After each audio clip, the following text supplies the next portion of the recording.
Hello everyone and welcome back to Ships Worldwide. We're on Parcel number 2. I thought you were going to call it Sherbert. You know what? They both start with an SH. Fair. It's close, but you know what? I feel like, unlike some other things, the transition was pretty easy. We only did, the 14 or so of the last ones. Was So it 16? 14. 14. It was 14, yes. So no, we're all good. Ships Worldwide. Parcel 2. Man, as soon as I came up with the idea of doing them as parcels, I'm like, oh, that's really good. So yes. I'm proud of you for coming up with that. I know, I was like, he'd like that. So we're back. We're back. And I think let's hop right into how was our week? Let's get right in. Game-wise? Everything-wise. What we watch, what we play. A few good things on the horizon. I don't want to publicly Zero talk Dawn. about. E3. Go ahead. Good things happening on the horizon. Nice. I don't want to publicly talk about, but I know what they are. I'm looking forward to it. Sounds good. But game-wise, haven't been playing anything dedicated. Mm-hmm. I've been playing Hyrule Warriors still. Where are you at in that right now? Done Legend mode. I kind of did the first few hard Skulltulas, and then realized hey, You'll get burned out. yeah. Yeah. So I hopped into adventure mode, and I'm about 35% through. What? You mean the first map, right? Yeah. Okay. Yeah. Because 35% through is about 300 missions in. Okay. Yeah, Okay. It's fun as always. I just beat Ganon today, so I'm now going through. I need to finish Linkle and then start Sia there for Legend mode. Oh yeah. So yeah, I did Sia, then Linkle, then the Wind Waker stuff. so I did Linkle kind of concurrently as it unlocked, but then I failed the Twilight Princess mission there, and I was right at the end because someone wouldn't walk to where they were supposed to, no. and I was like, ugh. So instead of hitting redo, I just exited out in anger and not to redo that. So I'm like, whatever, I'll just come back when I can buff Linkle. I've also been playing Overwatch. Okay. Past 2 days have been really good to me. Yesterday I got a gold legendary. Ooh. And another legendary from the past event. Ooh, okay. So that was a good day for me. Fancy. Today I got another new skin, so There you go. Jeff's treating me well. He is. That's probably Again, it. as if we continue the abusive relationship metaphor, it's it's gonna go down again, but it'll get good again. And sure. Other than that, I hung out with my friends last night. Oh yeah. And they were like, "Oh, we should get another Switch game to play together, right?" Oh yeah. I was deciding maybe we should get Overcooked, but I was like, "Nah, that's already on PS4." Which this other game we actually got was on the PS4. Decided to get Minecraft on the Switch. No, you didn't say it right. Minecraft. Brown bricks. Brown bricks in Minecraft. It's really fun. The fan base is terrible, but it's still a ton of fun with friends. So wait, is there local multiplayer? Yeah. Wow. Okay, I didn't know that. But you can't play with the side Joy-Con because you need the trigger buttons and. Okay. Yeah, so we can only play 3-player. We have to switch out every so often. Switch out. Okay. Yes. With that, I think I'm done my week. Okay. Fair enough. What about you? I've continued playing Xenoblade Chronicles 2. I got past one brick wall, only to be met with another. It's one of those, you don't play many RPGs, but it's one of those bosses, which is a boss that is so tough, many people stop their game there and never come back. So I'm kind of getting around that by, I'm just doing some other missions to level up. And for instance, I'm about most of my characters are level 58, and the boss is level 55. There's 2 bosses, it's 55 and 53. And I'm reading online, and it's what level should you be recommended? One person said, with how bullcrap the battle is, 90. And I'm like, oh God. Fun! They said, yeah, do as many side quests as you can. You need it. That game continues to surprise me on a number of fronts. So the games all those Xenoblade games are unrelated. They're like Final Fantasy, different universes, but with similar elements, right? There's always a character named Van Damme. There's always a character with that name. There's always the Nopons, like Ricky from there. There's there's similar stuff. Well, a character just came out and he just had the Monado. And that's a problem if you know the story of Xenoblade 1. And he just comes and you're like, okay, And then he gets a death that is not unlike a Resident Evil death. I was like, what? And someone online said, yep, spoiler character basically gave him super cancer. What? And I'm like, what? So that game continues to amaze me that it's Nintendo because between all the swearing, like just everything. And I'm like, really? Sure. The brutal, like non-family friendly deaths and stuff. It's a great game. I have it. I still have to get around to it though. I'd recommend. But I have to like take a chunk out of my. It's definitely it's not a game I can like stop playing and then get back. I'd say so actually. No, because really? I did that. Well, you said you had trouble getting back into it. No, I had trouble finding where to go. Oh. like the game itself, you remember really quickly because the actual combat is it's auto battle stuff. So like your character fights automatically and you just cancel with your attacks. It more comes down to your preparation for battles, right? It comes so like battles are pretty much determined before you battle them. Like aside from a few random things, right? So no, it's definitely one that you could put down for a good while and come back to. But so that's been fun getting through that. Gonna do missions. It's a nice chill game to play on the couch while watching Let's Plays of Detroit Become Human. How's that? Oh, David Kage, you you madman. I've also, not to jump the gun, but based on a certain announcement, I've decided to re-download Pokemon Go. Ooh. And wow, they improved that game. Too, but I have not played it at all. Like they've really improved it. Adding in daily sort of mission stuff really makes it a lot more fun. Because every day you're given like capture 3 ice Pokemon, capture 2 of this one Pokemon, walk this many steps and like those things. And like whenever you beat them, that's cleared off from your list. And then every Pokestop can give you a quest.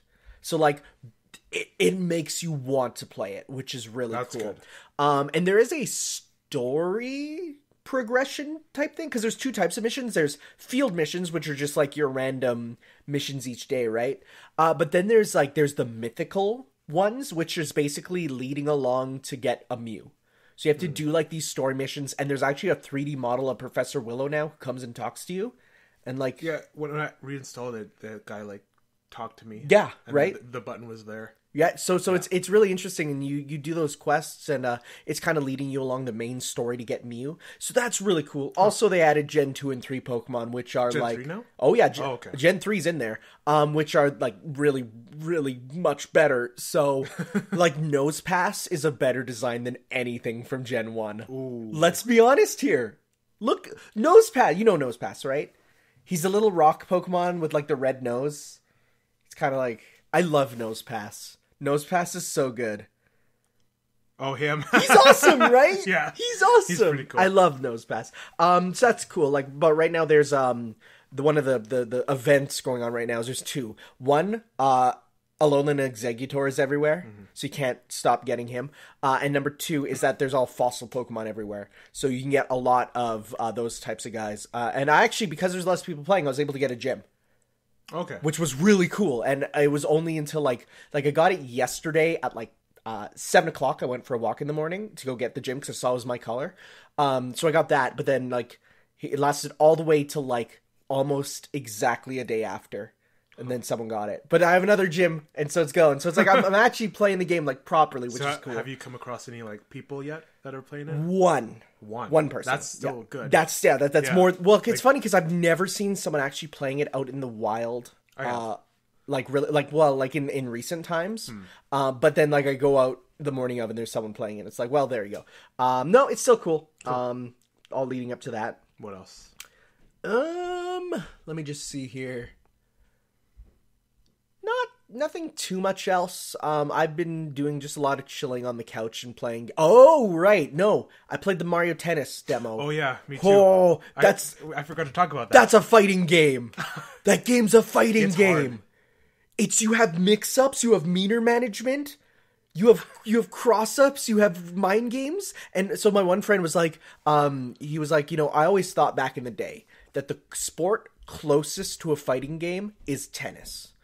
And lo and behold, Mario Tennis adds meter management. It is such a good game. It's amazing. Like, I only played about 10 matches or so. This game is Ultra Smash. It's... Because you only get one court. You play as, like, 3 characters. Yeah, oh, no, you're right. This entire game is bigger than Ultra... Like, the demo is bigger than Ultra Smash. It's Have you unlocked all the characters? No, I didn't. I played 10 matches, and then I was like, I won probably, I think, 6 of them, which is pretty good. There's some guys online who were just creaming you. I've seen some people who have like 8,000 points already. Like, I've seen someone with 23,000. Oh my god! It was like, how do you do that? When I saw that, I was like, I'm not beating this dude. And yeah, no, literally, it was as soon as the ball would be sent back to him, he would instantly send it like way too far for where I would be able to get it. And it's like, so it's really fun. I did hear one of my friends online complaining about if your racket breaks, you lose. But I've never had a racket break on me. I have a few times. I've never. No one online was using those things though, and if you block them properly, you're good, right? Mm-hmm. But it's it's cool. I'm looking forward to playing the classic mode too. I'm looking forward to playing this as a local game. Oh yeah, I'm not gonna play much online because it's how I felt going into fighting games online in the first time. Like it's way too high, but that's a cool game. So I'm looking forward to that. I did pre-order it physically, but I might change it to digital because they're giving the double point thing, which is just free money. Mm-hmm. So you get $3. Wait, it's only 300 points plus 300 points is $3. Okay, plus the 400 you get from so no, like that's I might do that. Plus, I did get the bigger Switch card. Oh yeah. So that's What's it at now? 256 gigabytes. Oh yeah, your 56 gigs more than me. Yeah, so it's that's nice there. Though as soon as I got that, I saw 400 one was on sale, and I cried. But that'll last me. That'll last me a bit. So you want to hop into the news? Yeah, let's go into the news. There's a bit of stuff to talk about. There's stuff to talk about, and I think you should start this time. Okay.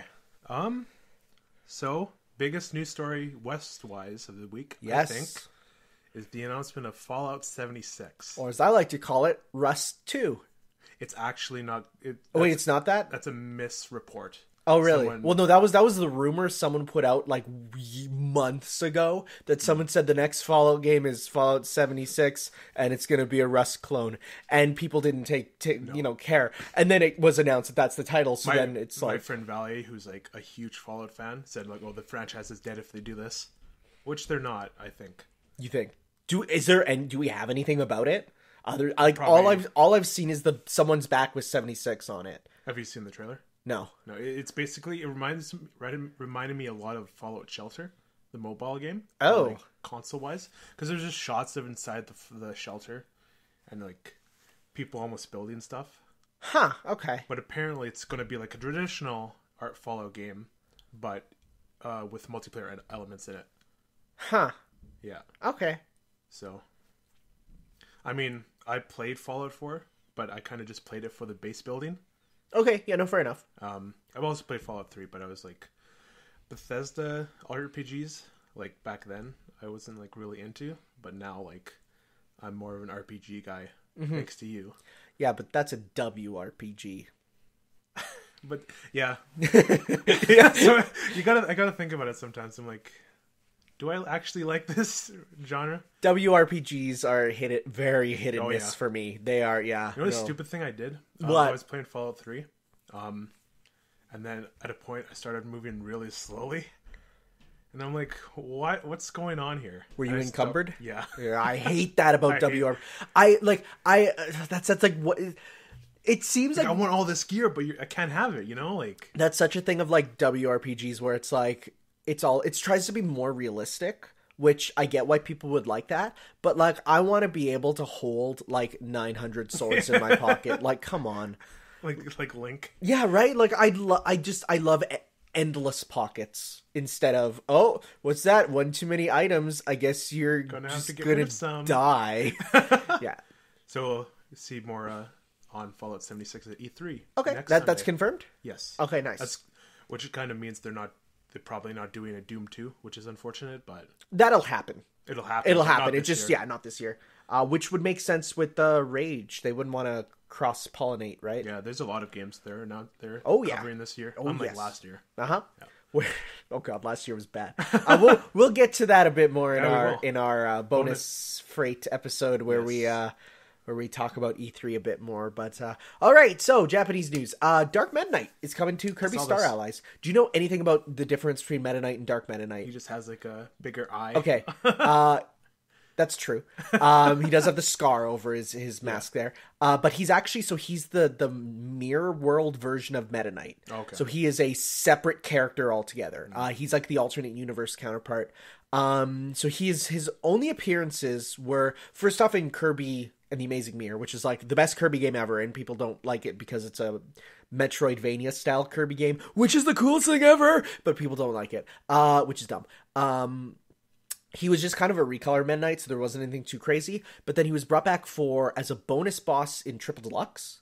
And in that game, he got crazy moves involving mirrors. And it looks like he's using like the mirror moves, which is really cool. Okay. Plus, any more representation from the best Kirby game is always welcome.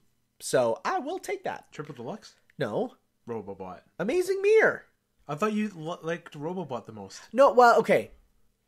In terms of like traditional Kirby games, Robobot is still king. Okay. But I love the idea of because Kirby and the Amazing Mirror is totally different from every other Kirby game. It is open world type of It's game? pretty much an open world Kirby game, yeah. Yeah. And it works so well because you need certain powers to open up certain things. But unlike, say, like a proper Metroidvania where you need permanent power-ups, they're just the temporary power-ups, right? So it comes down to, escorting your power through certain areas. Okay. It's really cool. I really love it. Was my first Kirby game, and I still, I love it. It made me a bit disappointed when every other Kirby game wasn't a Kirbyvania, but oh well. But no, I'm excited that he's in it, and we're looking forward to that one last character reveal for Star Allies, who's even the more exciting character for a lot of people. So that's going to be good. I'm excited for that. Cool. So just to say, the eastern side of the news is much more interesting than the western side this week. Fair enough, as usually is. As I was scrolling through to find the news stories, I came across that there's apparently going to be a Borderlands Remaster coming out. Okay.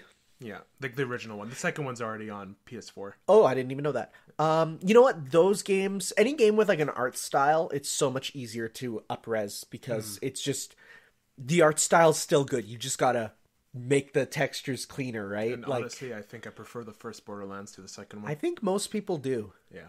Yeah, I think that's known thing. The best part of the second one is Handsome Jack, and how he's not really a villain, but he is, type of stuff. You're saying things that mean nothing to me. I'm just gonna let you know.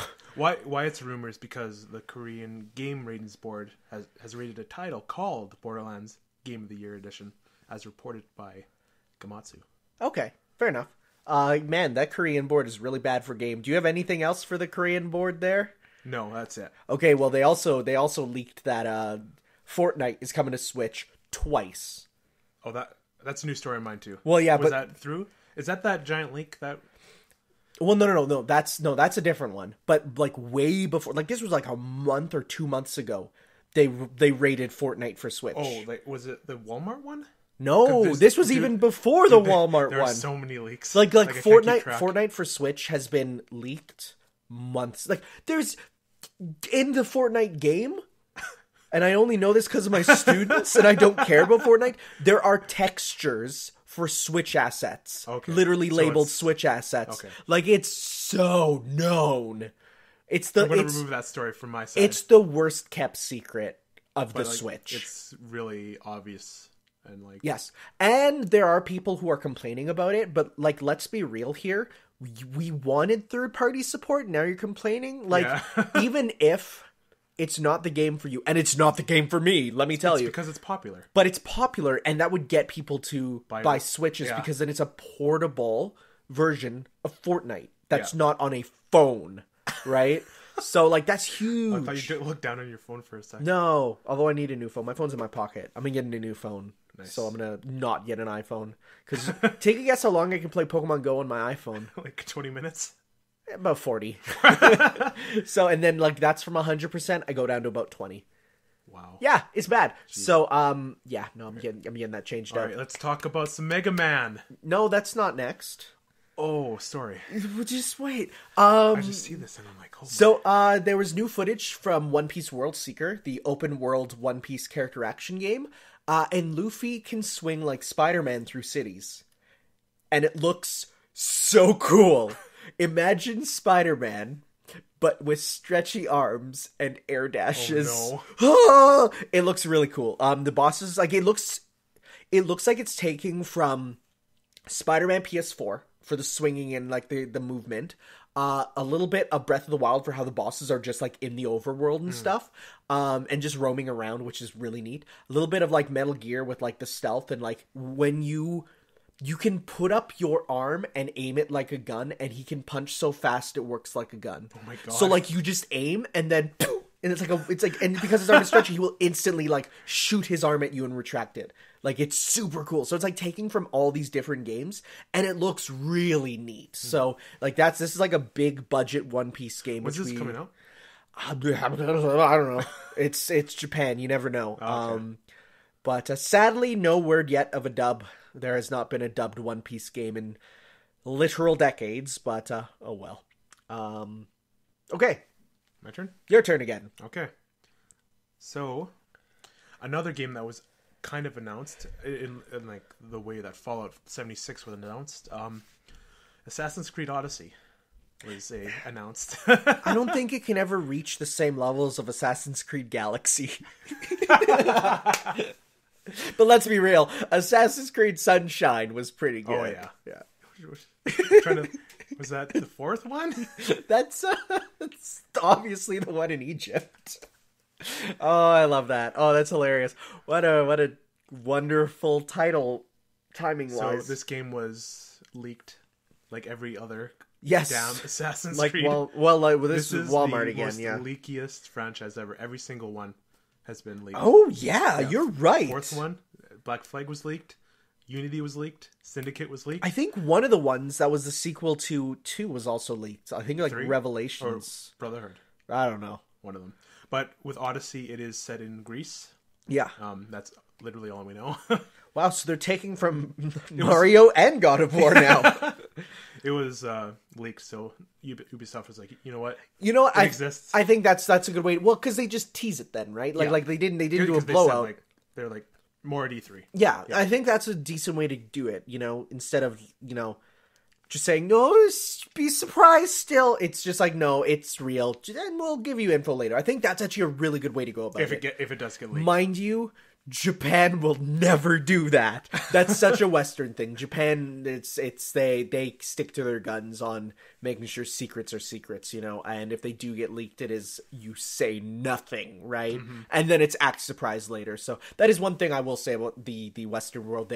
They're more likely to go, yeah, all right, we'll give that to you, and I think that's good. It does seem that the Assassin's Creed series is going back to a yearly schedule. So because I had a cousin who I watched her play a lot of Origins. Is that the one in Egypt? Yeah. Egypt, okay. The title was lost on me. And no, it was actually like it looked really solid. It was, again, not something I'd play because I don't like open world games. And it was hilarious seeing her use the engine blade and like be like, what a weird thing. And I'm like, that's from Final Fantasy, and I had to explain it, and she's like, oh, okay, that was weird. So that was funny. No, I think they have a good engine and they have good ideas. It's just now to hopefully, like, I'd say this year is okay to do another because you're going off the hype. But I'd say if they do it another year in a row, that's a mistake. I think a 1-2, like a 1-2 punch is good. I think don't go 1-2-3. Go away for a bit. Yeah, then go away for 2 years. And then come back with another, right? A new engine, like I wouldn't even. It doesn't even need to be new, an improved engine. Doesn't have to be new, but improved. You probably don't know, but what's Origins in a new engine? Origins? Yeah. Oh yes. Okay. Oh, Origins was entirely from the bottom new. I didn't play it. So. Like it doesn't act like previous games at all. That's good. No, it's for the best for sure. Cool. Now let's talk about some Mega Man. Ooh, Mega Man! I love this series. Mega Man 11 had a rather large blowout of news, featuring a lot of really cool stuff, which I kind of put into sub points here. So number one, we got to see. So starting off with the Robot Masters, we got to see all 8. We didn't get the names of all 8, but we saw them. And honestly, I think just showing us pictures of them is a good thing. Well, for 9 and 10, they showed silhouettes, and that drove people nuts. And it was the silhouettes of the sprites. Oh. So it was like, what am I looking at? There was a lot of speculation. People like draw their own sprites for who they think it would be. There's like one that like Commando Man, like they drew him as like a toilet or something because he's kind of has like a square head. It was great. So we have Blockman being the one who was shown off before. Yeah. We didn't have a name for him. He was Renka Man in Japan, and they didn't have a North American name. Blockman's good because then there's all the Hideki Kamiya jokes of having him as Blockman. That's wonderful. He turns into this giant. He turns into this huge, and it looks like kind of like the Yellow Devil, but it's kind of like out of brick. That's really cool. I like him a lot, and I love him. He's like, I'm gonna drop you like a ton of bricks. Like I'm like, that is what I love about like from voice acting in these games. Some people think it's super annoying. I love it. What do you think of the trailer? Like with everything. I'll get to that when I get to the last one there. Okay. Then we saw Fuse Man, who's the electric type one. He is kind of his design's good. It's a lot taller, which is good because I was worried that all the Robot Masters would be kind of stout like Blockman there. Mm-hmm. He looks like a fun fight, but definitely one that will kill noobs with his crazy lightning down. I like how he has like fuses that come out of his hair. Yeah, no, it's good. I like it a lot. I like his design. He's a lot more posh sounding. And so overall, both of them look like really good bosses, which is nice.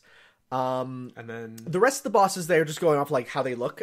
Like they look like just really well designed new bosses. I haven't seen them. Slightly derivative of some of the ones from Mighty Number 9, but then again, how many designs can you get out of elemental robots? Yeah. Like it's been 12 games because Mega Man and Base is like a full separate title and it's not a numbered one. Where's Styrofoam Man? There's not one. Exactly. There you go.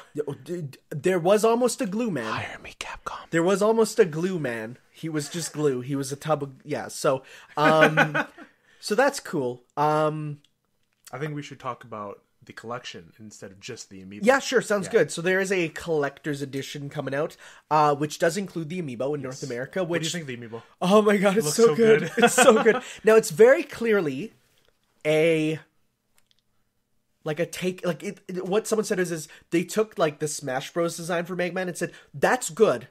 Let's make him normal height now. And that's basically what it is. Yeah. And it looks really good. Like the base, it's silver with the 30th anniversary logo. That's great. And I really do hope we get the whole line of all the Mega Mans. Or do you think we'll do? I think so. Because in the first screenshots, there was a shot of him with the power of Star Force Mega Man. Which I looked, so the first thing it is, I looked at the Robot Masters and said, okay, which one of these could be like a Star Force robot? None of them. So Maybe it's just like an exclusive power-up? I think there might be some Legacy-inspired power-ups. Oh, okay. Whether they are amiibo-based, or if they are, maybe like you have to fight a bonus boss, but the amiibo can unlock it instantly or something. I do think there'll be something like that, and that looks really cool.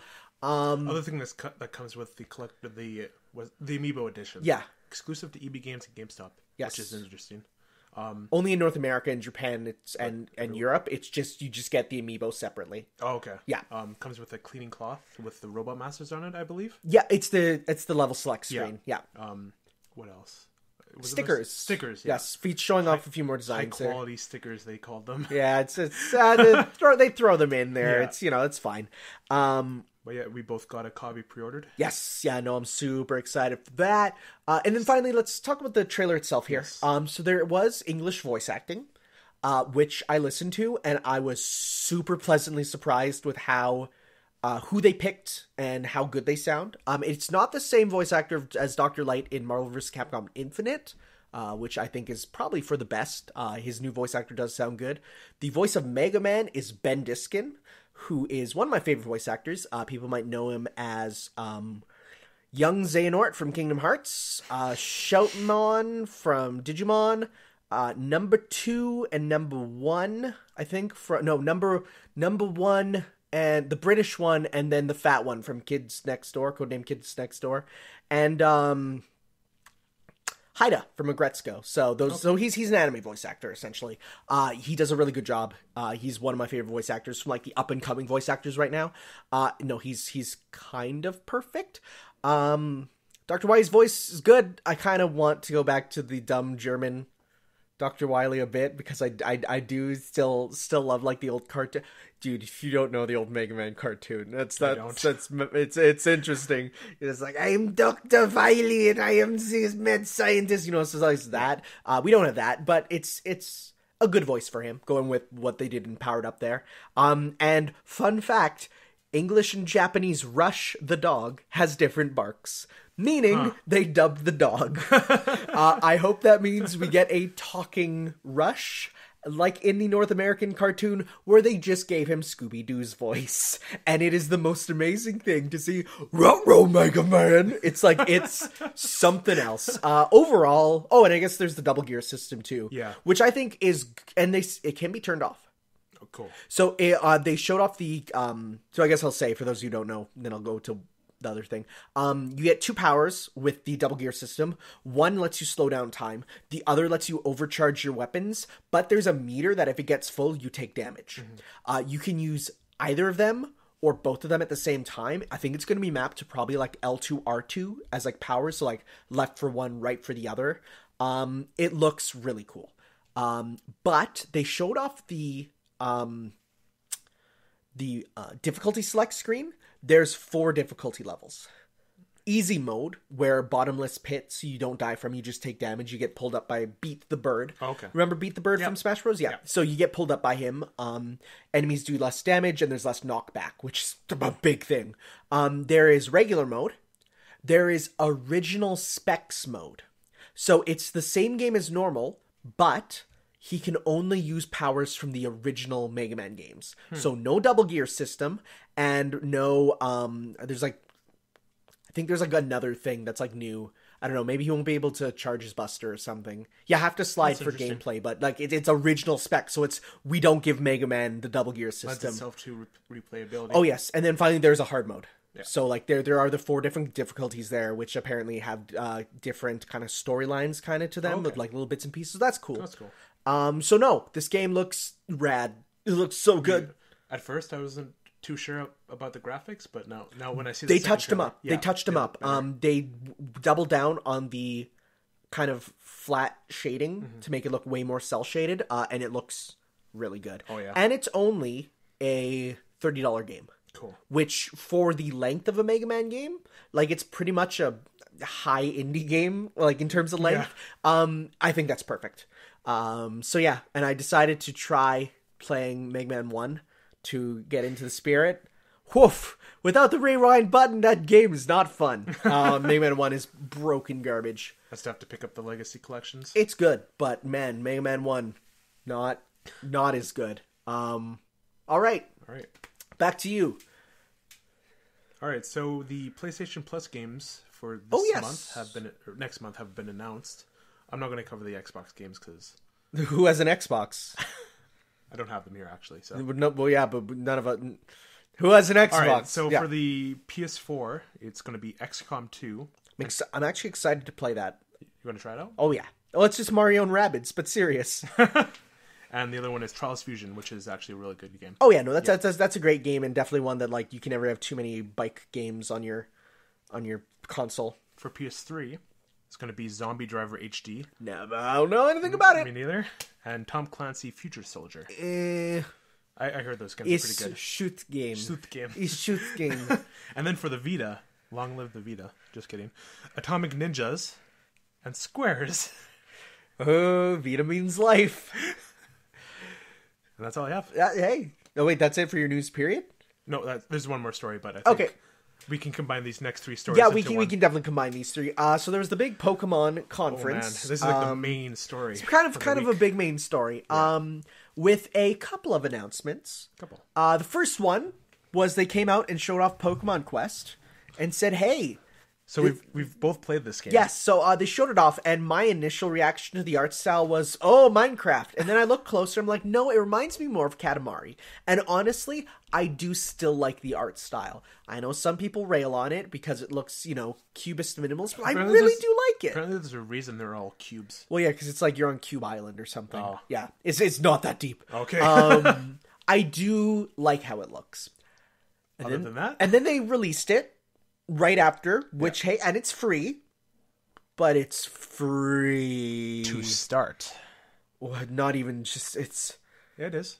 Well, yeah, I know it is, but... It takes about, maybe 20 minutes to hit the first, It's 16 for me. It is the hottest mobile trash. Oh, man. And I've seen there's a news article that's like, Pokemon Quest is looking to be the best free-to-play Pokemon game. And I'm like, what are you talking about? It's literally the worst one. You can just literally have the gameplay itself. There's a play itself button, and it's bad. I hate it. But the one thing I do like is the music that plays when you're on expeditions. Music's good. Music's good. Be in Smash. I know. It's not going to. Music's good. The game is bad. After that... I couldn't picture myself opening that, every day to play it. Oh, God, I can't see myself opening it ever again. Me neither. I deleted it. Yeah, I'm going to delete it right away. After that, there was the announcement of a new Pokemon game that was much rumored and turned out to be true. Huh? Plural. Games. Well, it's... I count the two versions as one game. It's just pick your poison. It's the same thing. Pokemon Let's Go Pikachu and Pokemon Let's Go Eevee. Oh, wait, no. The Japanese titles are Pokemon Let's Go Pikachu and Pokemon Let's Go Eevee, because that's how you pronounce it. Yeah. And then in the West, it's Pokemon Let's Go, Pikachu, and Pokemon Let's Go, Eevee. Okay. Fun fact: only the second Pokemon game to have a different title in the West and Japan. The other one is in Japan. It's not Pokemon Platinum. It's Pokemon Platina. Some rhymes with Giratina. Oh, that's yeah. So that's interesting. These games look good. So when I first saw them, my initial reaction was, "Ugh, Kanto," and then my second reaction was, "Oh, Pokemon Go," and then my third reaction was, "Oh no, Pokemon's dead. It's been casualized. Pokemon Go has ruined it." And I was freaking out. I'm like, this series that I love has been reduced to casual garbage for Gen 1ers. At first I thought this was there's way too many gimmicks in this game. But then we looked into it. More news came out, which we'll get to the next one after. And it convinced me to reinstall Pokemon Go. And I was like, you know what?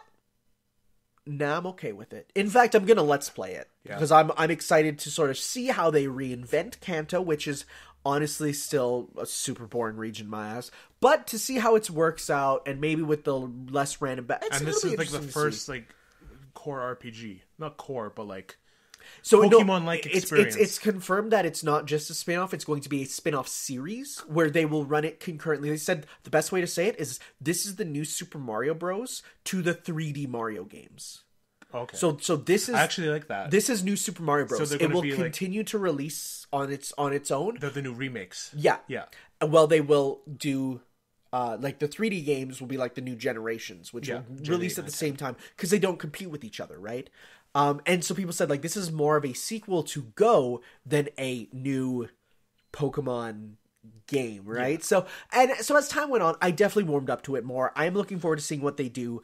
There's some interesting rumors that are included with it. That what would they call Gen 2 and 3? Let's Go. The legendaries in those? I will say there was a rumor that there are more than one region in Let's Go. And that they said 2.5 regions. Do you think it's going to be Alola? I think it might be... Or maybe just a portion of it. Yeah, so I think the half will be Alola, but I don't know. It's going to be interesting to see what they do. There's also confirmed that there are Alolan Pokemon. Yes, Alolan forms at least. Forms, okay. We don't know if there's going to be Alolan Pokemon, but they definitely said some Pokemon from Alola. I took it as the forms. They do have models that Oh, no. So one thing about Pokemon is going back to X and Y, the models that they made in X and Y are the same models they've used for every game that uses the full 3D models. The models in X and Y, so what they did is they made HD models of every Pokemon, and then for X and Y, kind of shrunk them down and minimized them for the 3DS. Oh, okay. So they made HD models of every Pokemon already. Like, that's set. They have models and animations for them all. So like Pokemon Go uses the HD models fully HD. But it's the same models in X and Y with a different shader and slightly lower poly count, right? So they have the models, yeah, for sure. The graphics they look stunning. Okay. I like when I first saw it, I'm like, wow, this game looks beautiful. So like when I saw the design of the world, I was a little bit like, okay, yeah, that looks about the same. This is what I would think a Pokemon in HD would look like. But then I saw the character models, and even though they're short again, which I don't have a problem with, Did you see that they're just like kid versions of the Go characters? a little bit. Yeah, you're right. There's like a resemblance. Yeah, for sure. But then I took a look, and it really looks like the graphics in the game looks like Ken Sugimori's art in 3D. Like, they have the shading, they have the way it looks. It looks really good for that. And even like some of the artwork they showed off has the old school Ken Sugimori shading, looking like Ken Sugimori's the main artist of Pokemon.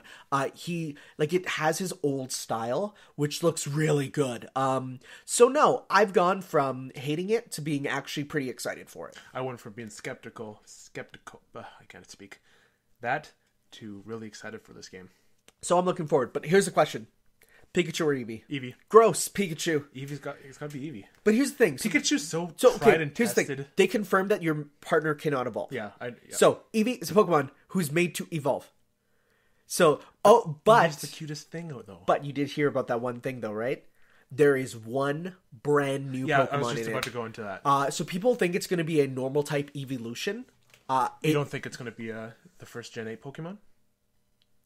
Well, that would then be a Gen 8 Pokemon. Oh, okay. Yeah, yeah. like because there's different Eevees. I meant like brand new Pokemon. So it could be that. Yeah. So it's going to be interesting to see what it is. It says you can then take it to go, which will be cool. But then the question is going to be, will the Pokemon in this be able to transfer over to the main games? Maybe. Which I don't think so. I think they're going to keep them separate because it looks like stats are totally different.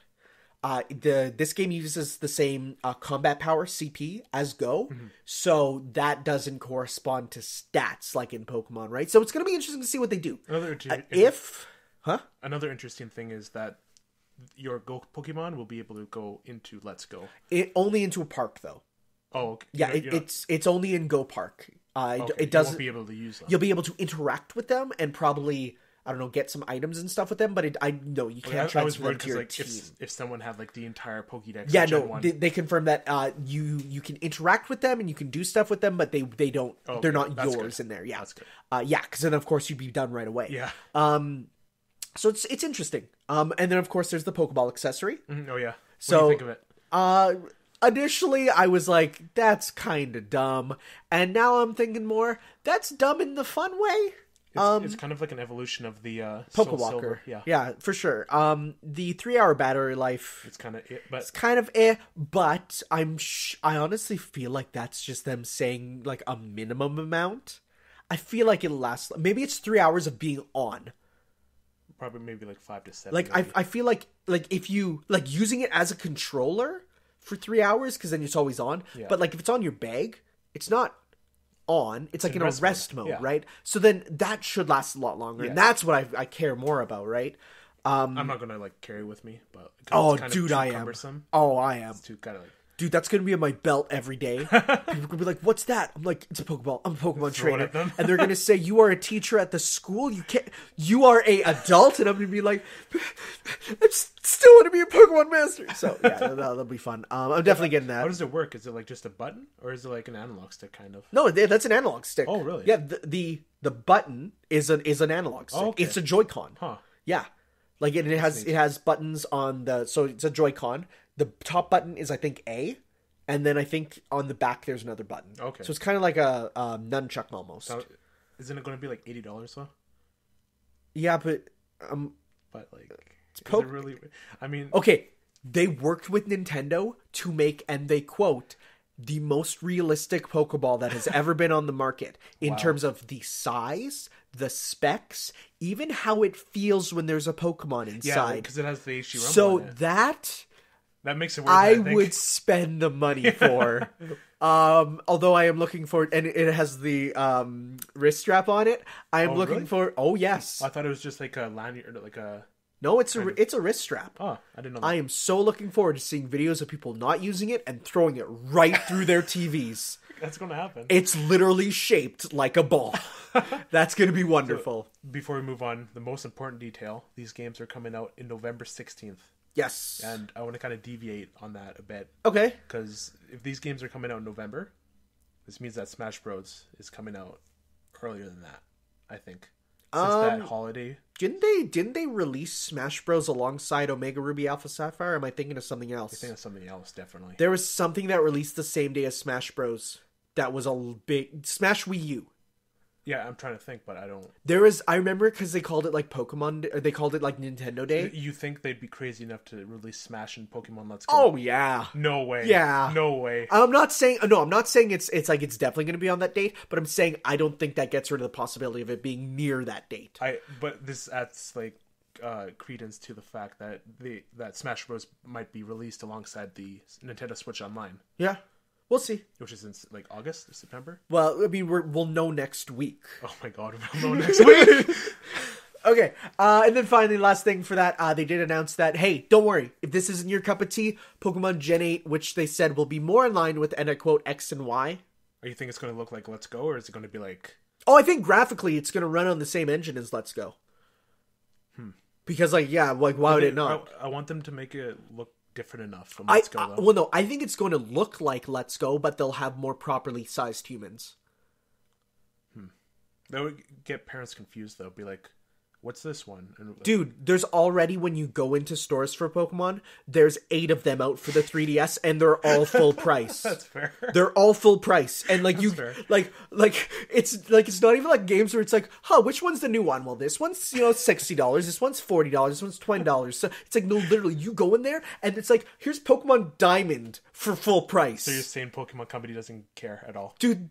They don't, because it's going to sell anyway. Because they're going to sell anyways, and it'll just be a case of buy another one if you bought the wrong one. You think the accessory is going to be compatible with I think so. I think definitely for playing, if they don't bring the Pokemon, so like, I don't have a problem if they have the Pokemon Go style throwing of the Pokeball, if you can also weaken the Pokemon in wild battles. Yeah.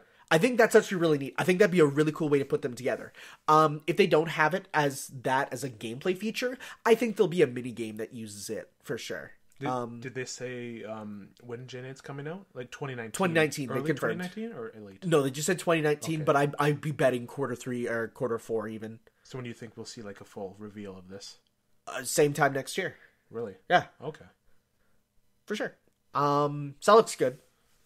Yeah, Pokemon, man. Pokemon, I'm back in. I hope this brings me back, because Sun and Moon almost brought me back. Sun and Moon was really good, but it didn't quite. Ultra Sun, Ultra Moon, not as good in my eyes, but still pretty good. I still gotta finish Moon. The ending of Moon's really good.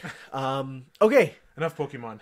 Do you have one more news story? I do, but it's kind of a personal thing, you know? Okay. Well, hit us up. So my favorite TV show looks like it's in trouble. Uh-oh. Oh, yes, I heard about this. Yes. The Walking Dead. Yes. TWD. The main actor is leaving. In Japan, it's actually called Boku no Walking Dead. Yeah, so the main actor, Andrew Lincoln, is leaving next season. Wait, the main actor? Like the main. I thought this was the guy who played Negan. No. Okay, like, whoops, then I got super confused. Okay. He has at least 6 episodes left, which does not make sense. He's gonna die, dude. Something bad must have happened. Gonna die, dude. Because like he was like so hyped for this next season. He's like, it's a new beginning, and like everyone's getting back into the spirit, and now gone. Well, he's gonna be replaced by Bandrew Binkin, who's gonna be as just him wearing sunglasses, and he's gonna be a brand new. Well, that's the thing. Norman Reedus, he's getting a huge pay bump because he's gonna be the main actor now. He's getting like $16 million. He has to get that pay bump to deal with that baby he just had. Oh, my phone went off. Norman Reedus and the Incredible Fetus. I love you. I feel like he's going to be the main actor, but I don't think he's going to like be in the role of like leader in the show. I think that's going to go to Michonne. Well, but isn't The Walking Dead by now kind of more of an ensemble show? No. No, I feel Or like The Walking Dead is like something else. What? no. I feel like by this point, since we've had so many side characters, you don't need a main character. Yeah. I feel like you don't need the guy to be like, well, just because it started with him, you know. It's the same thing as in the comics around this time is that Rick kind of like fell to the backside. Yeah. And like the other communities kind of developed. Yeah. But like he didn't leave. He didn't die. Right? No, but I guess. Yeah. I know another thing that Lauren Cohan, one of the other main actors, is also leaving. Okay. So it doesn't spell good news for the show. We'll see. But I just hope they wrap it You'll up. see. I just hope they wrap it up in a respectable way, which they're not going to. It's AMC. They're going to run it into the ground. Andrew Lincoln's just like, or Rick Grimes, I have to go now. My planet needs me. And he just flies away. Feet rockets. People want Negan to be the main actor. And I'm like, no. Yeah, no. There's problems there. He killed a lot of people. I feel like people who like there's people who like Negan and then there's people who like Negan and those people are like people who say, "Oh, I'm just like Rick from Rick and Morty," you know? Or you know, it's like people who don't get that they're the wrong ones. Yeah. So, okay. Yeah, that's it for me for Western news. So. Fair enough. So we'll punch through the rest of these. I'm actually going to skip that story and put it at the end for now. Lunastra was added to Monster Hunter. Blue dragon guy. So Lunastra and Teostra were always kind of they were counterparts to each other.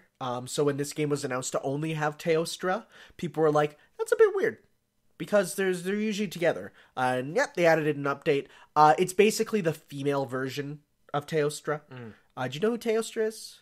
It's like the orange fire cat, yeah. So they put them in together. There's missions where you fight them together. They can team up to do team supernovas, which is the worst. The supernova, by the way, is just where they explode.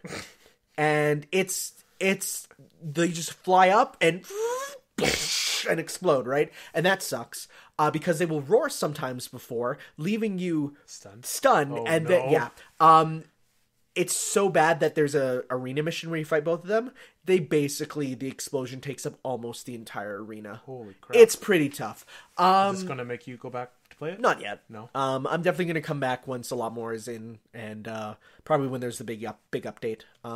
That's how I am. I don't like to kind of, like I really focus in on Monster Hunter and then I totally go off and then I'll totally go back in later. Oh, okay.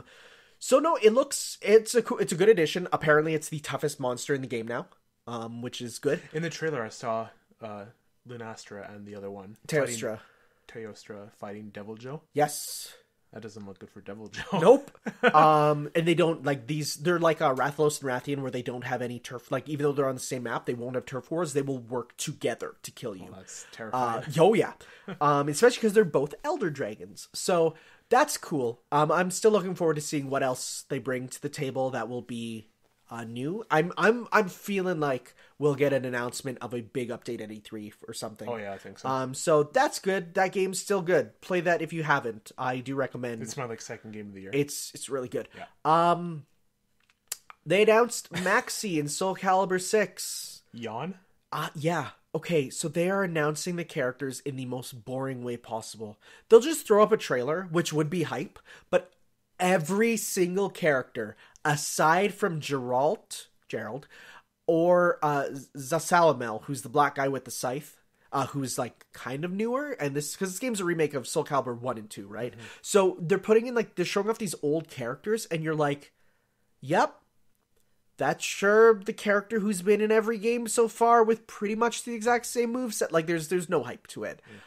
If they announced 3 or 4 of these characters at once, it'd be like, okay, so we got a handful of them, right? But yeah, they're just kind of slowly trickling it out. And, like, even their costume designs are pretty much what we have already known, right? Like, so it's like, we look at it, so I looked at the trailer, and I just, like, I didn't even click on it. I'm like, I know how he fights. I don't need to see it. I know what he's like. I looked at his costume, I said, okay, and clicked away. Because that's it, right? So, Soul Calibur 6, not doing character reveals well. Game itself looks fun, but, oh man, the character reveals are the worst it's ever been. They're just anti-hype. And it doesn't help that they always start with, like, this 15-second long, a tale of sword and souls, eternally retold. And it's like, it's always this, it's like, oh... So yeah, no. He's good. He's the nunchuck guy. So he fights with nunchucks, and he could fire a dragon or something. So it's like, okay. Okay. Yeah, he's boring. Okay, You want to do the game or the movie first? let's do the game, because the movies, there's more. Okay, so Team Sonic Racing, they was leaked by Walmart. And of course, during the Pokemon conference, Sonic's like, and they later on stream, he's like, yeah, no, I did that intentionally during the Pokemon. Really? Oh yeah. Oh, Aaron Weber, you're the best. He's like, I wanted to see what would happen. And yeah, he's like, we got so many responses from people saying, not now, Sonic. And he's like, it actually worked in our favor. So the game itself is interesting looking for what we have so far. So number one. It looks really good. There's well, I'll get into why it's really good. Okay. So it's team based. So meaning there are speed, power, and flight type characters, meaning that there's like different play styles for characters, it seems. It's not a sequel to Sega and Sonic Racing. Okay. Like they say, even though it's by the same team, it functions very differently. And yes, that's the thing. It's being done by Sumo Digital, the guys who did the 2 previous Sonic Racing games. Mm-hmm. Those games are amazing. Like, they are... I still say Racing Transformed is probably the best kart racing game of all time. Wow. Like, I say it's better than Mario Kart 8. We'll have to play it one day, because it is astounding. Like, every lap of the track changes. Okay. And there's interactive stuff. Every lap of the track has a different classic song remix. That's cool. So like first lap you're racing to like the normal song. Second lap it's like a remix of that song mixed with another song. Third lap entirely different song with like kind of a climactic tone to it. Like as you're racing, levels will crumble around you. It's super cool. So that game is awesome, and I'm really looking forward to seeing what they do this time to make this one different, because now they only said that there's 15 characters, which seems like a low number, but apparently they'll each have special powers, so that'll be interesting. And they're divided into the 3 classes. We know so far Sonic, Tails, Knuckles, Shadow, an Egg Pawn, just one of the basic generic enemies, and but then of course like Eggman and Amy are guaranteed, right? So we know at least half the cast so far. Okay. The other half, they said it's going to be some characters that you haven't seen for a long time, so I'm hoping for some like classic reps, but so far it's a modern Sonic game. The power-ups are confirmed to be wisps. So I think that works really well. Like the wisps are like the powers you can get in the recent Sonic games that can turn him into a rocket, turn him into a buzzsaw, turn him into like a flaming ball, right? So like they're like elemental style powers. They work really well as power-ups in a racing game, because every other Sonic racing game, like the Sega ones, they just use kind of generic stuff for the power-ups. Like they're not references to anything really. So I think that's a really good thing. 2 questions. Yes. Did they say they will talk about this game more at E3? No, they haven't said that yet. Okay. And release date? Is there a release? I think it's this year. Okay. Cool. Yeah. But no, it looks really good. Sumo Digital knows how to make good games, and we know that this is going to be good. With them on the helm. So when I hear Sumo Digital, I just think of the travesty that was the initial launch of Little Big Planet 3. Yeah, so that's definitely like they weren't prepared for that, because I think it was just handed over to them. I think so too. Like they were helping and then it was just handed over and they're like, but no, they know what they're doing with this, and so I know that what they do is good. So that's gonna be good, and that's gonna be on Switch too. And I feel like that's a game to get on Switch. Oh yeah. Fighting games, nah. But this, yeah. And finally, speaking of the Blue Blur himself, did you listen to this week's Music Smash 2? No, I didn't. It was Sonic. Yeah, some real good songs there. Also some meme ones, but hey, that's what I like. So there was rumors of their casting the human character for the live-action Sonic movie. The rumors had Paul Rudd. When that was announced, I went, that sounds kind of awesome. The smarminess of Paul Rudd would work so well with Sonic. It would, yeah. A buddy cop movie with Sonic and Paul Rudd sounds dope. Sonic and Ant-Man. Right? But instead we did get James Mardsen, who... What's he known for? I think he was Beast in the X-Men Days of Future Past or something. He was, you know what? Let me pull this up. James Mardsen. What's he known for? Oh, him. He's from Westworld. Saved by the Bell. He looks really boring. Touched by an Angel. What has he done? Let's go to IMDb, which is the ultimate real place that has no problems whatsoever. Superman Returns, X-Men Last Stand, Hairspray. He was in Enchanted. Okay, no, he was good in Enchanted. I liked him there. He was in Anchorman 2. Does it say Sonic anywhere here? Nope. Good. So, yeah, we'll see. Apparently he's playing a cop.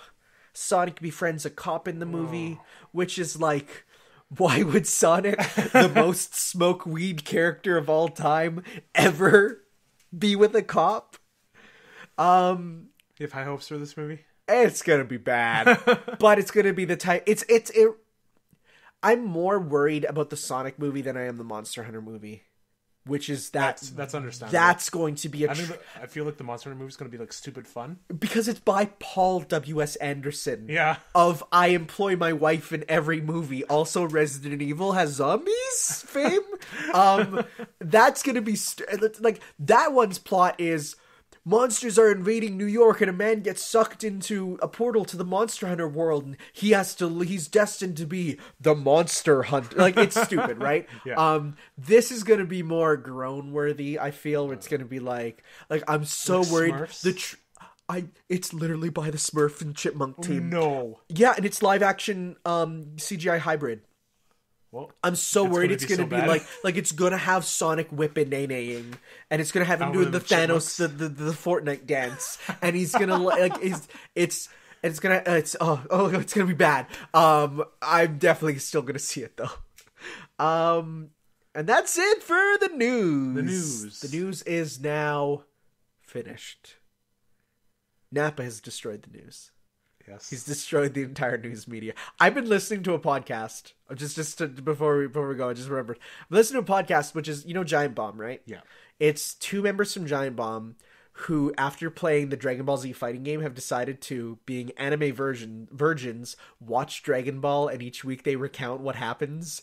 Just hearing people with no knowledge of it talk about like how Nappa destroys the entire news media is just hearing their baffled exclamations is so good. And it's called All Systems Goku. Oh, jeez. I really recommend that podcast if you want to listen to people be like, Dragon Ball is a thing. It's wonderful. All right, well, we're going to go on a bit of a break. And then when we get back, our second episode of the Import, yes, where the Blue Bomber will take on Nathan Drake. Yeah, it's a match that should have happened in PlayStation All-Stars. We'll see you next time when we get to that. We're taking a break. Yes. I need a drink.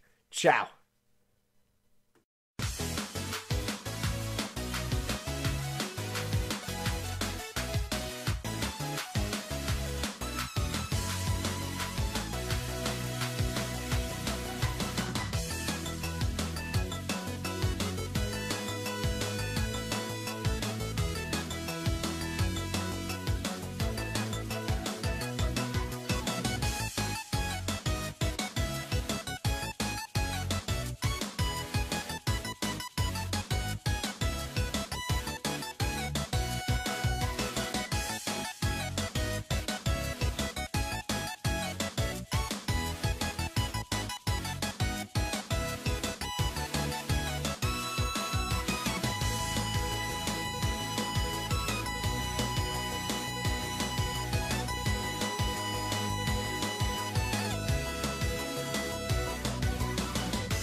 Hello, everyone, and welcome to the import section of our podcast, where we take two pieces of media. Some related, sometimes not. Yeah, well, we try to get them as related as we can. And we just sort of pitch them to each other, pitch them to the audience, and say why we think they're awesome. So, this week, inspired by the news of Mega Man 11, inspired by the release of the Classic Collection, and inspired by the fact that the Blue Bomber is seemingly not dead, even though Mighty Number 9... there's rumors that Mighty Number 9's, like, badness made Capcom go, yeah, okay, no, we got this, which is great. I decided to pick the Mega Man series as mine, mostly because they're kind of similar, which I'll get into. So when you messaged me that you're going to be doing Mega Man, I'm like, what Western platformer side-scroller? So I thought you'd do Transformers. Robots. Oh, robots, I guess, yeah. I didn't think of that. I didn't put much thought into it, Fair honestly, because I was a bit busy. But I decided, what other game can you jump and shoot in? Well, let's bring out the list.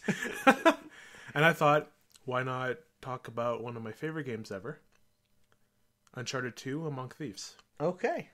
Well, I think we'll put these... Where you can jump and shoot. You can. Wait, is there a jump button in that game? Yep. Well, there we go.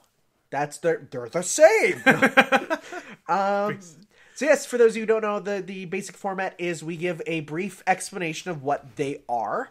So sort of a story summary and a bit of gameplay there. And then we get into what we love about it, the good. And then we get into what are some of the downfalls, because nothing's perfect. Everything has problems. So do we go into the bad? And then finally we end off with, well, what's some interesting things that we can discuss about it? So things that aren't good or bad, but just might make you go, that's interesting. I want to check that out. So without further ado, I think I will start. Okay. And as I said, I am doing the Mega Man series. So that means not just Classic, but the series as a whole. So don't recap every single game, because we're going to be here forever if we do that. I was planning to do just that. Okay, I'll give very brief explanations of what the differences among them are. So the Mega Man series, in general, is always about I was going to say blue robot, but that's not the case. About a robot who is typically referred to as Mega Man, or Rockman if you're in Japan, who fights against usually a set of 8, if not more, robots who he then can take, or he or she can take the powers of and use them against the opponents and hopefully take down the big bad. So, in the Classic series, which is the one that most people think of when they think Mega Man, it's about Mega Man, created by Dr. Light, fighting Dr. Wily and his robot masters. Unless you're in the first game or the 9th game, in which case they are Dr. Light's robot masters who get brainwashed instead. As we flash forward to the next series, which is the X series, this takes place about 200 years after Mega Man Classic. And is about the successor to Mega Man, also created by Dr. Light, but way in the future, who is X, who is the first robot who can think for himself. So he's actually a new species of robot called the Reploid. He's aided by, ironically, the final creation by Dr. Wily, Zero, who was made to kill Mega Man, but then, whoops, something went wrong and he's a good guy now. And they fight against Sigma, who is not really a robot, but a virus. But it works the exact same. You fight 8, in this case, Mavericks, which then you get the powers of, and then you get to take on Sigma himself. Later on, they added Axel, but we don't talk about him. I like Axel, but he's divisive, to say the least. So now we cut forward again. So one thing about the series is every series not only is set in a different time frame, but they also have different art styles, which is interesting. So as we cut ahead, what are you looking for? Nothing. Okay. Grabbing a drink? You need it? Keep going. Okay. Cut ahead further. So now they're like 1,000 years in the future now. And Zero wakes up alone and has to defeat this bad guy called Dr. Wile. Not Wily. Dr. Wile. And it deals with the idea that because humans and robots have gone from humans control the robots. Oh, now the robots are starting to gain sentience through X. Now it's a case of, well, why would humans need to exist if these superior species is here, right? And you actually fight, so while comes later, but in the first game, the first Zero game, is actually the big bad guy is X, who is now a tyrannical leader. There's plot twists along the way, don't worry. But, so you see, like, as time goes on, things change, but they stay the same. You're still fighting 8 robots, you're still getting their powers, but the villains and the main stories change. And just to briefly go through the rest of it, then we get ZX, where literally the line between robot and human is blurred. It's no more. Everyone is seemingly the same species. Okay. Because by this point, humans have been given themselves enough robot augments, and the robots are so human-like that now we don't even know. It's fine, you know? But then there's problems of, okay, who can control the people?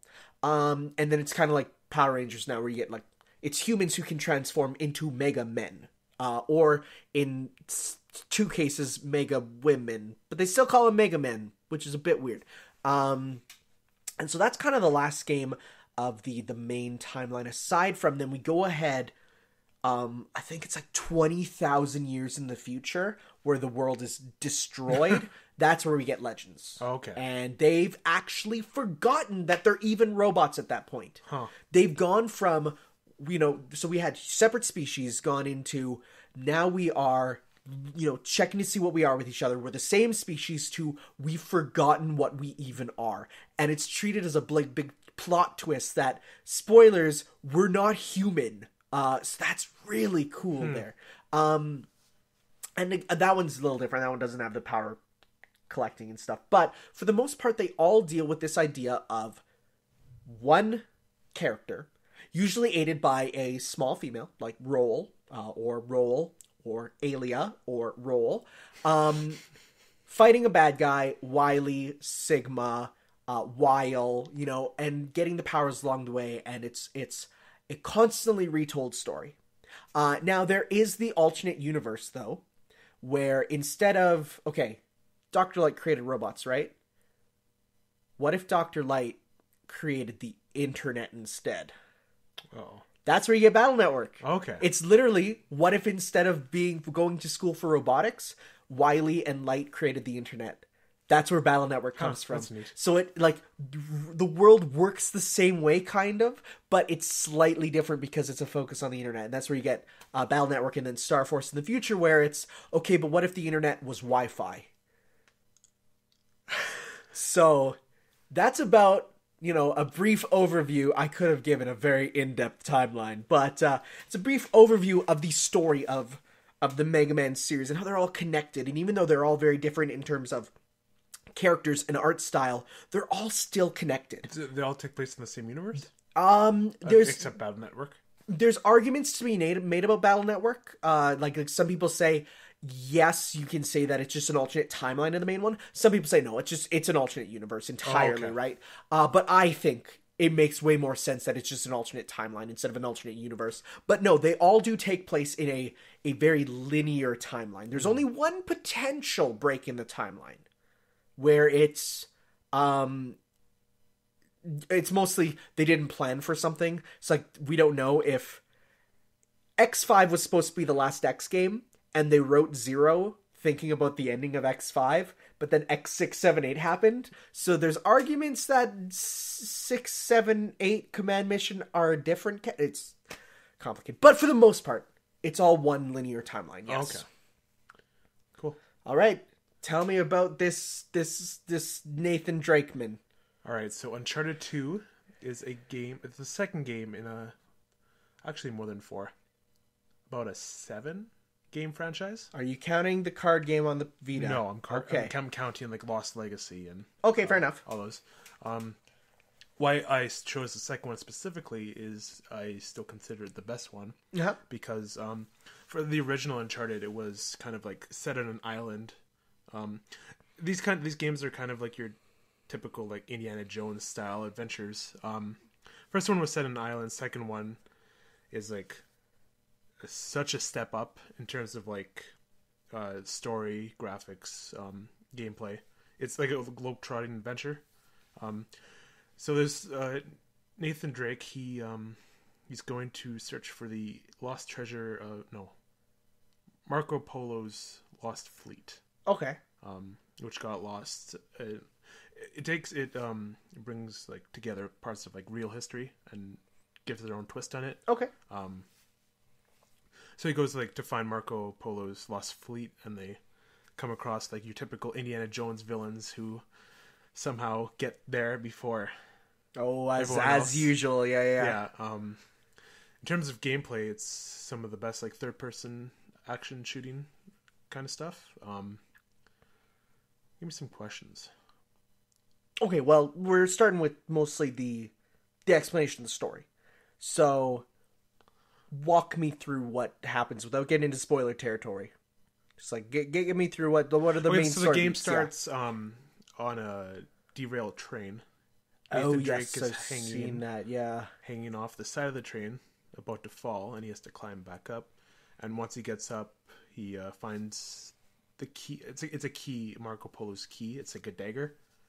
Oh, of course, yeah. And then that's when they flash back to. So it's a flashback game. Yes. The flashes back. He meets a guy named Harry Flynn, who hears about the same thing, and they team up together.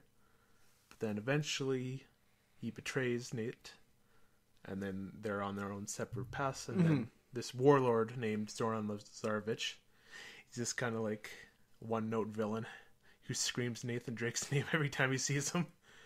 He's Russian, like thick Russian. Well, that's just how Russians greet each other.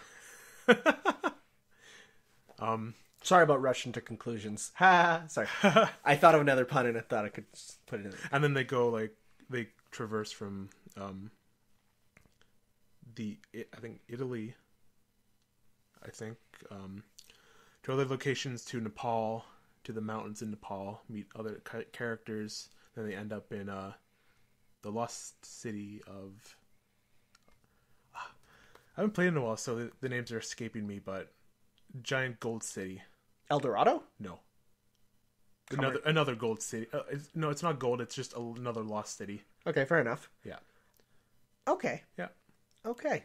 So I think again, I'm not the best at describing things as much as Tanner, but fair enough. So I'd say you now get into the good, and then I'll go back. Okay. Yeah. So the good of this game is that basically the action is top notch.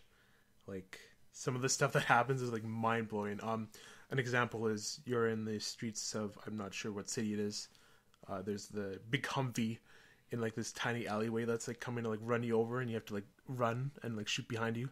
And then like almost gets to you, and then it explodes, and you like jump, and it's like there's a lot of these like action. Second. That sounds exactly like the opening to Sonic Adventure 2. Does City Escape play? No. Oh, someone mod that right now. Speaking of music, the music in this game is like top notch, like adventure. I remember hearing some of it in PlayStation All Stars, and that was good adventuring music. Oh yeah, the main theme is on the plane. That wasn't from 2. It's like kind of like it's an overall theme medley the there. series. Yeah. Okay. I was about to get into the bad, but I think it's one of the best action adventure games. Okay. On the PS3. Sounds good. I am PS4 now. Yes. Yep. Okay, I'll get it. Oh, wait, one more thing. Go ahead. Sorry, the multiplayer is my favorite multiplayer in a game ever. Huh. I put so many hours into it. It's basically like team deathmatch. There's like these different modes. Team deathmatch. Not capture the flag, but there's like another. Oh yeah, it is capture the flag, but you carry like treasure. Okay. And you can like throw it. Oh, that's fun. Yeah. That could lead to fun stuff. Yeah. A funny thing happened. So there was like an event going on. I don't know why my phone turned on. An event going on, so I left my PS3 on. Yeah. Oh no, I had to go to school in the middle of a match, or I would have been late. So I'm like, okay, I'll just like be AFK and it'll kick me from the match, right? It didn't. Every time I was AFK on a match, it would take XP away from me. Oh no. So I was like level 70. I was like almost like to prestige. level. That's... And then I got bumped up all the way back down to level 40 when I came Oh! home. And I was so upset. That's bad. Well, now you know. Don't leave your consoles on. No. The maps in the game are like some of the classic, like...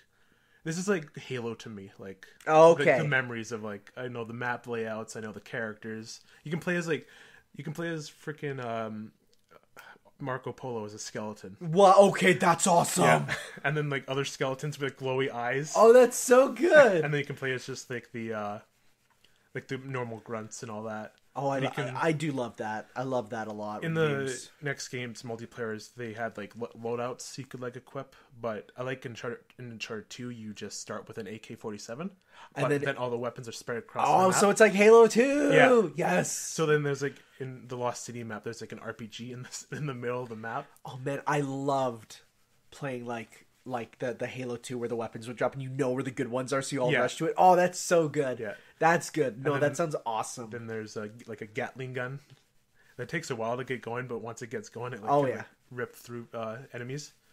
I think like the multiplayer is my more favorite part of the game. Was that brought back for the HD version? No, it wasn't, unfortunately. Oh, that's why I kept my PS3 version. Yeah, for sure. I definitely keep that then.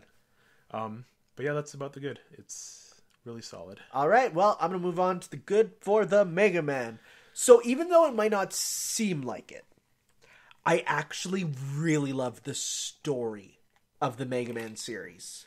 Now, mind you... It doesn't seem like there's much of a story. So that's the thing. You don't get a lot of the story... Or is it like Dark Souls, where you have to like look for it? Of course, like compared to Dark Souls. It's I wouldn't say like Dark Souls, but a lot of it is only in supplemental material. Okay. A lot of it is in... Like, the newer games have story, like Mega Man 11 does, obviously. Mega Man 8, which was the PS1 one, that one has story. All the X games pretty much all have a real story going on. But for the classic ones, the classic ones are a lot more basic. But no, through a lot of supplemental materials, it really opens up to questions about what robots can do. And it's really, and like the line between robot and human and like what's the differences between us. I really love the story of the Mega Man series. For the classic games, you won't be getting much story from the game itself. Okay. I do recommend there was an Archie comic for the Mega Man series. It only got to 50 issues. So it only got to Mega Man 2, which... might not seem like much, but they did a couple spin-off stories and stuff. It is so interesting. And the questions it asks about the ideas of, like, can a machine have a spirit? Is really cool. Like, cool stuff to get into. And every Robot Master has... Those are the bosses. They have personalities. They have likes and dislikes. Which you don't see much in the game itself, but every time there's an extended piece of media, you get pieces of it, right? Okay. Like, for example, Iceman from Mega Man 1 has a crush on Roll. But here's the thing. Because they were both made by Dr. Light, are they siblings? Huh. That's the question. Yeah. Or there's the fact that Dr. Light based Mega Man, or Rock, as his normal name is, based him on his... Like he made him be like what his son would be if he could have a son. And then questions of, are they my children? And it's really interesting. And the best thing is, because of how the series is laid out, those questions don't really get answered, but the implications of them get expanded upon in every game, every series. You know, then you go on to, as I said, the X series, where now it's a case of, you know, these robots can think. So as a society, how do we cope with that? And of course, as I said, you don't get much of this in the game itself. You have to think about it otherwise. Okay. You get little bits of it, especially in the later games. But it's just so interesting to me, the ideas presented in them. And mind you, the games themselves are a lot of fun. Gameplay-wise. What's so good about it? So... They're the way that Mega Man works is the first boss is the hardest because you're going in with just your base powers. It's an uphill battle choosing where you want to start the game. And you have to consider, what do I have? What are my options available to me from the start, right? But then after you get that first boss weapon, then it becomes a case of, all right, let's consider what this could be strong against. And sometimes it makes sense. Fire will defrost ice, you can cut down trees with metal or something, like metal blades and stuff. Sometimes it makes sense. Sometimes it's a bit more like you have to think about the how the power would work in a fight. And so then it becomes a case of, okay, we got this power. What can we do with it? And so in the classic games, the powers are pretty much just like an alternate weapon. But then you get to the X games and future games where powers can be more functional. So, for example, maybe a power will give you a type of shield that will deflect projectiles, or it can give you, temporary invincibility or something, right? And so it really comes down to managing these weapons and trying to make sure that you are doing things effectively. The games are difficult. I would say classic ranges from incredibly difficult to manageable for sure. The X games range from difficult to, oh god. The Zero games range from, oh god, to what? Yeah. But then the RPGs are fairly easy, which is fun. Those games are fun. So they are difficult games. They're not ones that you can take lightly, but there's always options to make it easier. Sometimes with minor drawbacks, but for the most part, they're just good times. And because they all kind of function on the same ideas and principles, they're kind of a safety net on what do I want today. Like it's not a case of, really thinking about picking. You can just move your hand around and say, today I'm playing this one. Yeah. And they do feel to me like a nice warm blanket always. Oh, you have similar stuff, and there are differences between them. Some rather large, some more, subtle there. But they're always just something you can go back to and enjoy. Okay. I would recommend, if you're new to the series, definitely picking up the ones that have ease of play stuff. So, for example, like the classic collection that just came out with the rewind function. Those games are very difficult when you're first getting into them. You need to think about, you need to know how to play Mega Man games. Okay. They have a different way of you moving effectively. And especially when you get to X later, where you need to not only manage your charging and your dashing, or you're charging there, but you have to also worry about dashing. You have to worry about dash jumps, and so they're definitely, I would recommend playing them with a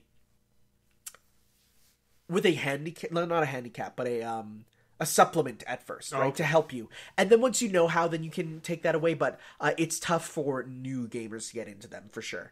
But otherwise they're just a good time, and you feel good at the end of the day beating them. There is always still the challenge. Yeah. And so you beat it, and it's an accomplishment. Cool.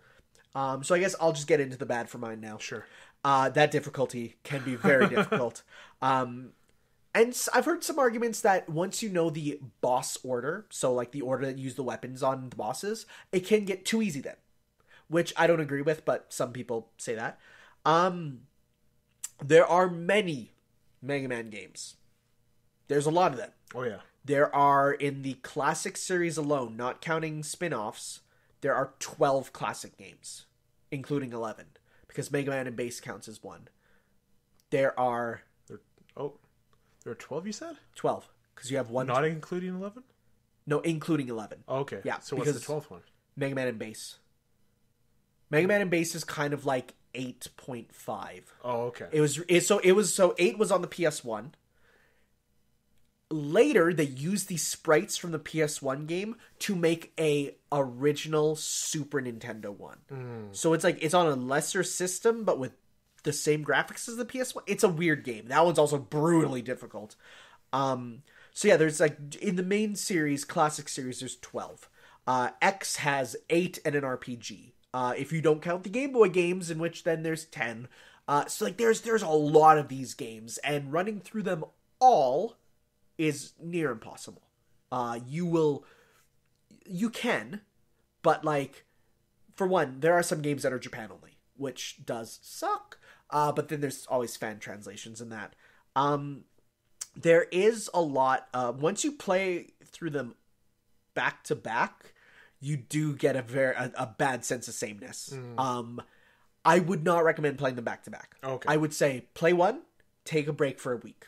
Play another, take a break for a week, because you need that buffer. Otherwise, you get burnt out really quick. Not only do you get burnt out, but the fact that there are slight differences between them. For example, the physics in Mega Man 1 are entirely different from any other game. Like the game feels different. It's more slippery, and there's like a point system which none of them has. So like it's different, right? But then you get to like Mega Man, 2, and it's better physics. But then 3 comes along and gives you a slide. So then that changes how you can kind of move around. 4 comes along and gives you a charge buster. And that's all good for, 5, 6, 7, 8. But then 9 comes around and takes those away. So, because it wants to be more classic, right? Yeah. So, as such, like, the minor differences can get you confused. So, I do say, like, go back on it a little bit. Okay. Also, there are just some games that have such radically different art styles that you have to be kind of prepared for what... like, if you want to play the whole series, you have to be prepared to come to terms with the fact that, yes, the 0 from X and the 0 from 0, which look completely different, are the same character. It's because they have different art styles. Like, it's just a redesigned universe, right? So some people hate that. Some people are like, why doesn't he look like 0? It's like, he does, but the universe itself changed how it looked, right? So there's a bit of visual inconsistency there. And finally, this might be, it's a Capcom franchise, so, support is either best ever, like they are releasing so much for it, it's awesome, or it's down to 0, the franchise is dead, right? Like 0. Yes. It's either the series is on and rocking, or the series is dead and, destroyed. So it goes between the two. I think we're in a pretty good spot right now, though. Yes. Oh no, it's back to being live for sure. So is that it for the bad? That's it for the bad. All right. So for the bad of Uncharted 2, the story is kind of like your typical like Indiana Jones type fare. Yeah. It doesn't get like really original. You don't see some of the plot twists, like the plot twist at the end, kind of like surprises you. But like when you play 3, 4, like any of the future games, you kind of like see it coming. Yeah. Do I want to spoil it? I think it's more of an interesting thing, so I'll keep it till then. Fair enough. Another bad thing is that the villain is kind of like really one note, like no character development. He just yells and but he's a really cool final boss though. That's good. In the final boss music, it's like a remix of the main theme intertwined. Oh, that's always good. Yeah, I love that kind of music. But we're not in the good section. I know, but bad. I want to go back for a sec yeah. because it's really cool. As for the multiplayer, as of recent, the servers have been kind of getting really old and near unplayable. Ooh, no. So it's like I want to play it a few more times before they go offline completely. I'm sure once they go offline completely, then there'll be fan servers, but it'll be a bit till that happens. Like, games drop a lot more often and that type of thing. The combat in the main game is kind of janky, almost. If you're not like kind of in the vicinity of you think you should be punching the guy, you kind of just like punch the air. And kind of shoot. And when you're playing on like the harder difficulties, it's like kind of a screw you over type thing. Oh yeah. But besides that, it's really solid. Okay. So interesting for me. Hit up the interesting. Right, I gotta pull out because this is really Pull out your phone. Please finish that sentence. Pull out my phone. Sorry. Okay. So the original working title for Uncharted 2, the working title or the subtitle right now is Monk Thieves. Yeah. But when it was first like conceived, it was called Uncharted 2, Something Mysterious and Cool. Oh, that's such a good title. I love that. Yeah. Other than that, the interesting part is that at the end of these games, it kind of gets into the supernatural type of thing. As Indiana Jones do. Yeah. So in Uncharted 2, it turns out the Guardians of the Lost City are kind of Yeti monster things. Oh, Yep. okay. And a cool part is when you're about to find the city, there's this like one of them's like hunting you, and like kind of like a really cool shot is where you're climbing up a cliff. Yeah. And the monster is like right there and like right in front of the screen, but you don't like notice it, and then it moves. Oh, that's so good. And it's like, oh my god. Just like how it like gets into the supernatural and kind of deviates away from your typical like action adventure. It's really interesting. And the third one, it's like magic water. Yeah, magic water. Yeah. Okay. And then I want to keep it to 2, but like 4 kind of like gets rid of the supernatural element, which I like. Oh, okay. Yeah. Subversion. Yeah. Subversion's good. So yeah, it's a really interesting like the games end on an interesting note. That's good. Yeah. That's a good way to end. Yeah. All right. What about you? So one thing that I find super interesting about the Mega Man series is how it's like, it's what, 2018?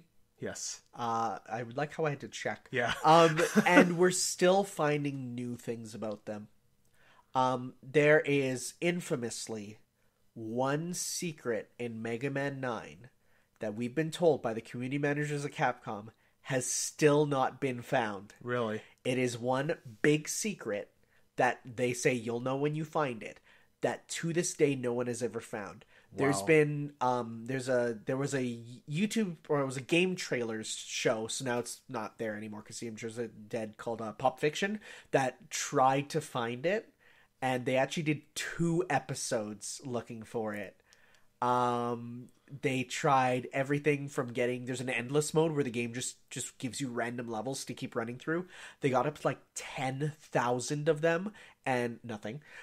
They beat the entire game without like firing the buster once or something. Like it's like, wow. So like they've tried so much, and Seth Killian there, who was the community manager, still says nope, you still haven't found it. Is that the guy who like did press for All Stars?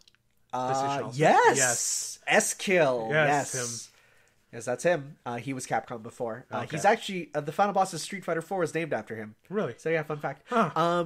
So yeah, there's still so many like little secrets being found about them. Some of them are kind of more gameplay or story related, like you might find a character, kind of referenced in a game in a little bit, or some of them are like amazing speedrunning techniques. Like there's so much potential to find little things that I love that about it. It's like you can always come back and find something new. Whether it is a glitch like zipping through a wall to get to the boss immediately, or whether it's like using a certain weapon on a certain enemy causes like a weird thing that's not, you don't know, right? So there's always little things being found out about it, and the speedrunning community is awesome for that. You get to see some amazing stuff with them breaking the games, either in the glitchless category where they kind of use exploits but not glitches, or the glitched one where they just break it apart. And I love that. I love that so much. I love games where you can come back and keep finding new stuff, new interactions. Like people only learned recently that in Mega Man 2, if your special attack is deflected by a shield enemy, every single special attack has a different way of flying off the screen that it wasn't affected. It's like they all fly in different ways. Like it's a little feature that no one really notices, and it's there, right? So I love that about it. Oh, and I guess music is outstanding. Mm-hmm. Like you've heard the Smash remixes. Oh, I have, yeah. That's not even the tip of the iceberg for how good it gets. Oh, like man. those ones are good, and there's even better ones. Wow. So yeah, no, so some interesting stuff about it. So cool. I think we've one last note. Okay. I do recommend Uncharted 2 to like at least everyone who Yeah. doesn't play those kind of games. Just like it's probably really cheap. Oh at this yeah, point. I'm sure. Yeah. Play it on the PS3 to make sure you play the multiplayer, since it is still one of the best multiplayer experiences I've played. So play it before it goes down, which I think it will go down in the next like 5 to 10 years. Oh, for sure. But yeah, I do really recommend the game. For sure. And I myself recommend trying out at least a Mega Man game. You could really pick wherever you want. It's pick the one with the art style that you like the most, though I will warn, don't start with 0. You will get destroyed. All the other ones you could pretty much start out off with wherever you want. And it's pretty good wherever. It's like the story is not one that you need to worry about jumping in on too much, but definitely take a look if you're interested with the not the HD collections, but the classic collections where you can try them all out with Rewind. And yeah, you don't need to play the first Uncharted, but like I think hopping into the second one, there isn't much backstory. You just like miss out on like character development and like how everyone knows each other. And it's a sequel, right? Yes. Okay. Yeah. Is one of them a prequel? Yes. Okay. One of them is. Or it was on the Vita. Oh, there you go. Exclusively, so you can only play it on the Vita system. It's not a PSTV thing. Well, really? Because it's like really touch based. Oh, that's no, you can. You can use the touchpad on the PS4 controller. Oh yeah. Yeah, but it sucks. All right, so I think we are done with the import section. Yes. Did we get any questions in our email box this week? No, we didn't. Did you check recently? Because I sent out a tweet earlier today. I get notifications. Oh, you do? Okay. So I'll double check though. So as a reminder, if you ever want to send us a question to ask what we feel about something, you can send it to shipsworldwidepodcast@gmail.com. That's shipsworldwidepodcast@gmail.com. I don't think I'm signed in on my app. Well, that would mean you would not see it there. So, during this time, while he signs in to check, what I will say is be on the lookout for a bonus freight episode, which will be going up later this week, where we'll be talking about our predictions for E3 based on the E3 2018 report card, which you can find by Googling E3 report card 2018 or going to our Twitter and seeing that there. We're going to be taking a look at the hopes, expectations, and hype for the following: Square Enix, PC Gaming Show, Devolver Digital, EA, Electronic Arts, Ubisoft, Bethesda, Xbox, Sony, and Nintendo. So be sure to be on the lookout for that. Have you logged in yet? No. Oh, no, I need to keep talking to fill up time so we can check for the questions.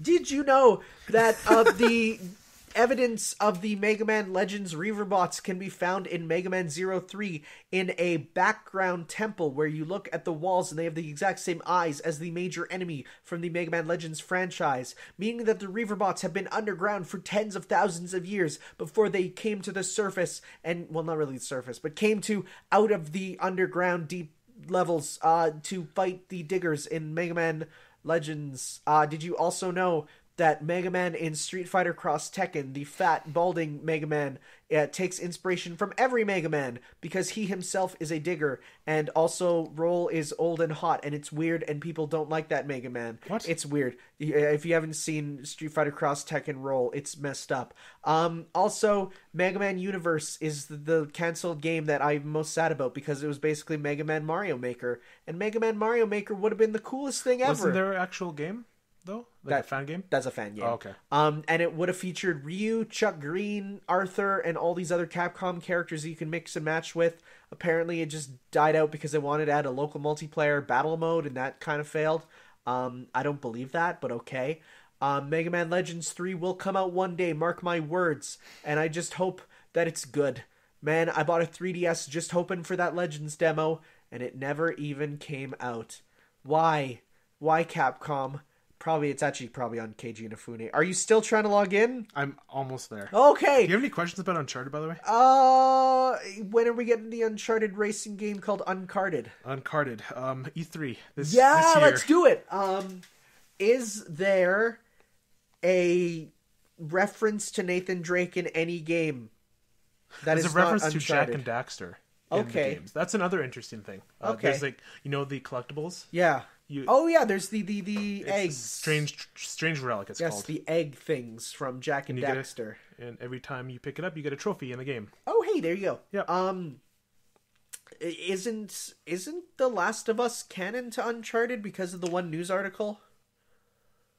I think it was more of an Easter egg type thing. I don't care. I take Easter eggs as canon, which means Then yes, Jack it's and canon. Daxter is also canon, but that one uses portals, so that one works fine. So I'm checking the thing, and it is only Twitter and Google. Well, At least we had a bit of fun rambling at the end there. Yes, it was actually very fun. Okay, so in that case, we're going to record some bonus freight, and we will see you later this week for that. Make sure to follow the Twitter at ShipsW, capital W, podcast. Capitals don't matter on Twitter. Okay. ShipsW podcast. Oh, that's it. Yeah. At ShipsW podcast. Yes, I was waiting for something else. Yes. So we'll see you then in the bonus freight, guys. By the way. Okay. One more thing, sorry. We will not be doing an episode next week because it is E3. Yes. So we will be making that up with our bonus freight episode. Yes. That we will be recording right after this. For sure. And then goes up Tuesdays. Yeah, and then afterwards we will be definitely having a big podcast much exclusively on E3 there because we might not even have a import that week because we'll have a lot to talk about. Big shipment. Yes, big shipment. There we go. Well, you should have clapped there. Name generating on the fly. No, I clapped down here, so it's okay. Okay. Now we can go. Ciao. Bye.